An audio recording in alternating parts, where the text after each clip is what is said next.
What if Asriel sided with Chara? This is an interesting question, because as we know, Asriel resisted Chara when they tried to destroy the humans from the surface. But what if Asriel didn't resist? Let's theorize about that today. Let's first step back and start where Chara tells Asriel their plan. So Chara purposely gets sick, but this time, Asriel doesn't say that he doesn't like the plan anymore, as in this timeline, he fully agrees with Chara and will follow them until the very end. Chara dies, and Asriel fuses their two souls together.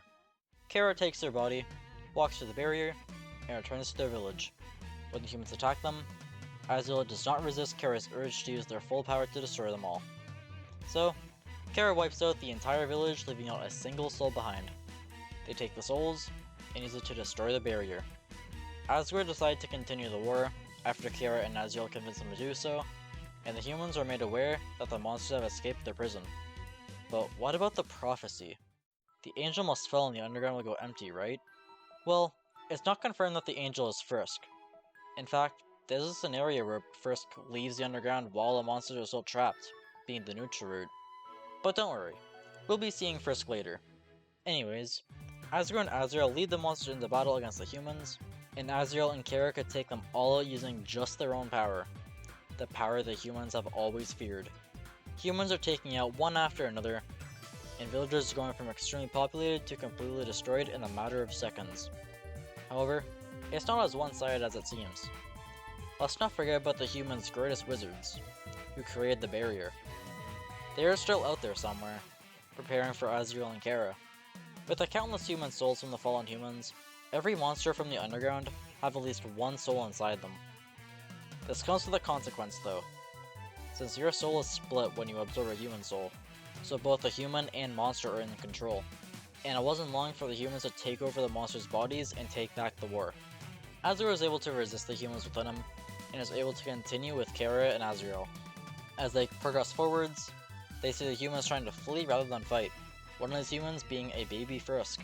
Chara and Asriel chase them down, and kill every last one of them, all except for Frisk, who has main character syndrome and somehow gets away. The war continues, and slowly, the monsters are able to resist the humans inside them. Time passes as many humans are taken out, and it's time that we take a look at Frisk's part in this version of Undertale. So after Frisk was able to get away, they ended up right back at Mount Abot, and still climbed the mountain. The reason why they did that? We still don't know to this day.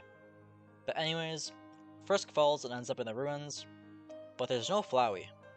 Toriel still shows up though, as she still doesn't like that Asgore continued the war, but in this timeline, she is also mad at Asriel for even suggesting it to Asgore, so she left them.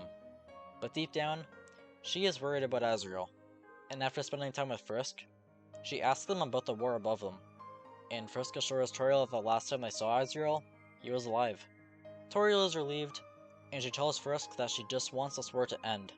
She goes with Frisk, and together, they can stop the war peacefully, without any further conflict. Let's move back to Asriel and Chara. They are approaching the human magicians, who have been preparing for this moment throughout the entire war. Asriel and Asgore go in, but the human's magic is extremely strong. Well, what spell are they even using? Some sort of stasis? Barrier? Or even killing spell? Well, we don't even know what the humans are capable of doing. So it's not fair to just assume that they can do this or that. So let's just say that they were able to put a strong enough barrier around themselves to prevent the monsters from attacking them, even if they had a human soul inside them. With this shield, they were able to slowly take out monsters while Asgore and Asriel try to shatter the shield. But it's no use. The shield was strong enough to resist all damage from the monsters. And now we move back to Frisk's part in this. Together with Toriel, they return to the surface, and try to convince the monsters to stop fighting. The monsters still tried to destroy Frisk on sight, and it's up to Toriel to protect them throughout. Eventually, they are able to win these fights through mercy rather than violence, and recruit the monsters to side with them instead of Asgore. As they move forward, they meet Undyne, who isn't the head of the Royal Guard yet. In fact, there is no Royal Guard, but she is still determined as ever to kill Frisk. This battle is much tougher than the monsters before, but Frisk and Toriel are able to prevail and win. Instead of Undyne being convinced to leave Asgore, however, she just leaves Frisk as she grew extremely tired of Toriel protecting them from all of her attacks. Undyne locates Asgore and Asriel, and tells them that the Queen has started protecting the humans. Chara is enraged when they hear this information, so they and Asriel stop attacking the shield to locate Frisk. Undyne takes Asriel's place for the time being. Asriel and Chara search, killing even more humans they are able to find along the way, until eventually they come face to face with Toriel and Frisk. Toriel looks at Asriel and is disgusted at what he's become. Deep down, Asriel doesn't want to disappoint his mom like this, but Chara still has the goal to end all of humanity, so they fight Frisk and Toriel. Asriel still doesn't resist, as in this timeline, he doesn't ever resist Chara, so they are defeated. Or are they? When things look really bad for them, Toriel tells Frisk to run while she holds off Asriel and Chara. Frisk retreats, while Chara tries to chase after them, but Toriel takes action and prevents them from going any further. Without any option right now, Asriel and Chara leave the scene and return to Asgore. Both Asriel and Asgore don't wish to hurt Toriel, and Asgore starts having second thoughts about this entire war after his son gave him confirmation that Toriel is protecting the humans. So he stops trying to destroy the human shield and admits defeat right there and then. The humans aren't buying it though, and decide to keep attacking Asgore.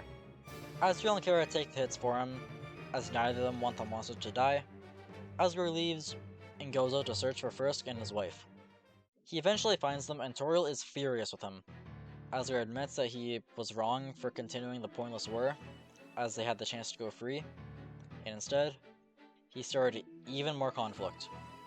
Toriel gives Asgore mercy, as she still believes that everyone deserves it, and Asgore takes them directly to Asriel. Along the way, Asgore orders all the monsters to stop and to come with them. They find Asriel and Undyne who are still attacking the impenetrable shield, and Asgore orders them both to stop. Undyne instantly stops attacking, but Asriel and Chara just turn around. They see Frisk in the middle of the monsters, and secretly focus an attack directly on them.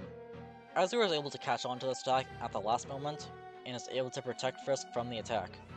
But it came with a great cost. Asgore, and all the humans within him, turned to dust. Asriel had just killed his own father. Seeing what he has just done, he starts to try and resist Chara. But Chara is just too strong for him to even be able to resist. Chara had completely taken over. They want Frisk dead no matter what the sacrifice would be. So, the final battle occurs.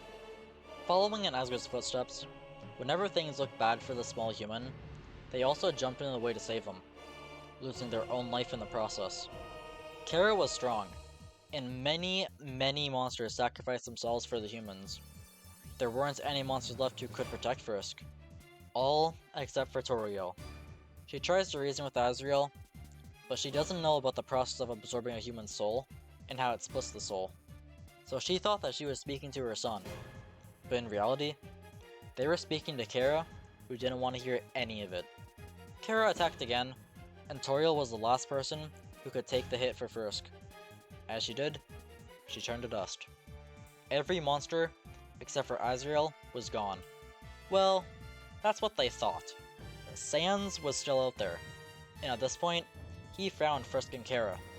He looks at them both, and judges them based on the XP they've acquired.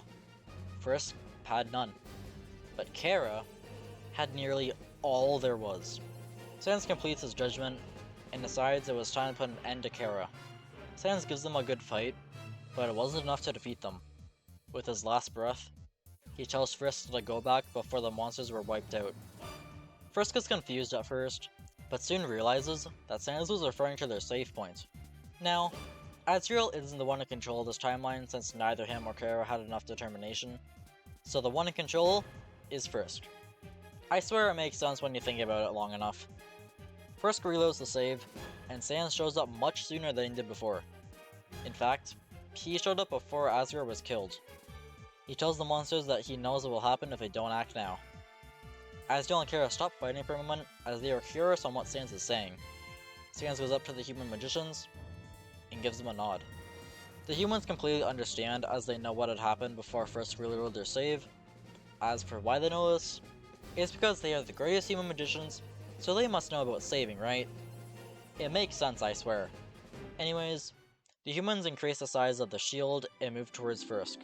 The shield was big enough to protect all of them from Chara's rage, and after another long battle, Chara and Asriel were knocked down. This gave Asriel the chance to be in control. Asgore rushes over, and he can see that the humans were no longer in control of him. Toriel is still pretty pissed, but slowly walks over and asks what's going on. Asriel tells her everything, as he is slowly dying from the battle. Before he could turn to dust though, Toriel uses her healing magic to fully heal his wounds. Thanks to Sans and Frisk, the war has ended. Are you disappointed that I never mentioned Papyrus?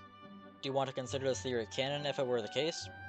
Regardless of your answer, just remember that this is just a theory, and it is completely in your right to not like it. Feel free to make your own theory on this topic and prove why nothing I said would ever happen. And with that, this concludes the theory on what if Asriel didn't resist Chara, and goodbye.